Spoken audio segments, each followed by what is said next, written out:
आप सभी को राकेश मेहरा का नमस्कार। राकेश मेहरा जी के क्लासेस की तरफ से मैं आप सभी का हार्दिक स्वागत करता हूं। दोस्तों, मैंने एक सीरीज चला रखी है, अब पेपर ऐसे बनेगा। इसके 5वें पार्ट में मैं आज आपके सामने उपस्थित हुआ हूं और इसके माध्यम से आपको बताना चाहूंगा कि जो गणतंत्र दिवस हमने मनाया है, 77वां गणतंत्र दिवस, इस पर किस तरीके से नए पैटर्न पर क्वेश्चन बन सकते हैं। बेहतरीन बेहतरीन क्वेश्चन का मतलब ये होता है कि जो मेरिट तय करते हैं, जो मेरिट तय करते हैं। सिंपल क्वेश्चन तो देखिए किसी भी रूप में आप कर सकते हो और करना भी चाहिए उसको। जैसे यदि मैं कहूं, यहां मैंने पूरी डिटेल दी है कि 26 जनवरी 1950 को भारतीय संविधान लागू हुआ, पहला गणतंत्र दिवस मनाया गया, डॉक्टर सुकर्णो इंडोनेशिया के राष्ट्रपति।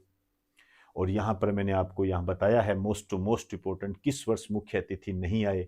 1952, 1953, 1966, 2021, 2022, 2025 में कौन थे? प्रबोवो सुबियांतो, इंडोनेशिया के राष्ट्रपति।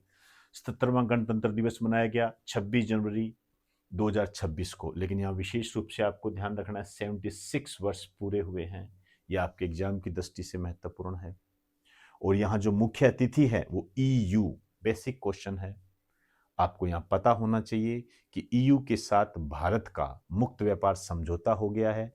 ये EU 27 देशों का एक संगठन है और EU के जो अध्यक्ष है उर्सुला वॉन डेर लेयन, भूल के भी मत भूल जाना। यूरोपियन काउंसिल के अध्यक्ष एंटोनियो कोस्टा भी यहां आए थे। यहां मैंने झंडा फहराना और ध्वजारोहण, इसके अंतर के बारे में मैंने आपको बताया है। 26 जनवरी को झंडा फहराया जाता है, फ्लैग अनफर्लिंग राष्ट्रपति के द्वारा होता है, कर्तव्य पथ पर होता है, नई दिल्ली। क्लियर? ये ध्यान रखना है आपने। जबकि जो 15 अगस्त को होता है वो ध्वजारोहण होता है। ये बेसिक बातें आपको पता होनी चाहिए, फ्लैग होस्टिंग बोलते हैं। इसमें झंडा खंबे के नीचे बंधा होता है, फिर वो ऊपर जाता है। प्रधानमंत्री के द्वारा ध्वजारोहण किया जाता है। स्थान होता है लाल किला, नई दिल्ली। इस प्रकार की डिटेल मैं आपको पहले क्लास में दे चुका हूं। मैं यहां मूल मुद्दे पर आता हूं कि इस पर बेहतरीन क्वेश्चन नए पैटर्न के आधार पर कैसे बनेंगे, जिसमें से एक क्वेश्चन जो है वो तो ये है जो SSC के अंदर आया हुआ है, आपके सामने है। 2023 के अंदर ये क्वेश्चन आया है। लगातार 2 वर्षों में भारत के गणतंत्र दिवस समारोह में कोई मुख्य अतिथि नहीं था। लगातार 2 वर्षों, अंडरलाइन रखें इस चीज को। 2021, 2022, 2019, 2020, 2020, 2021, 2018, 2019। दिखने में सिंपल क्वेश्चन लग रहा है, लेकिन गलती कराने की पूरी ताकत रखता है, पूरी ताकत रखता है गलती कराने की। तो आप भली बात ही जानते हो, अभी मैंने बताया था कि कोविड के कारण 2021 और 2022 को मुख्य अतिथि नहीं आए थे। अब नेक्स्ट, कथन और कारण वाला क्वेश्चन, ये भी आपके एग्जाम में आया हुआ है। सिंपल क्वेश्चन है, लेकिन यदि ना आ पाए तो वही हमारे लक्ष्य में बाधक साबित हो जाता है। 26 जनवरी को गणतंत्र दिवस मनाया जाता है। कथन ए। कारण आर, 26 जनवरी 1950 को भारतीय संविधान लागू हुआ था। सिंपल सी बात है, हम गणतंत्र दिवस इसलिए मनाते हैं क्योंकि इस दिन हमारा संविधान लागू हुआ था। इस प्रकार के जो क्वेश्चंस होते हैं उसमें 4 ऑप्शन फिक्स होते हैं। ए ऑप्शन, ए व आर सही है तथा आर ए की सही व्याख्या करता है।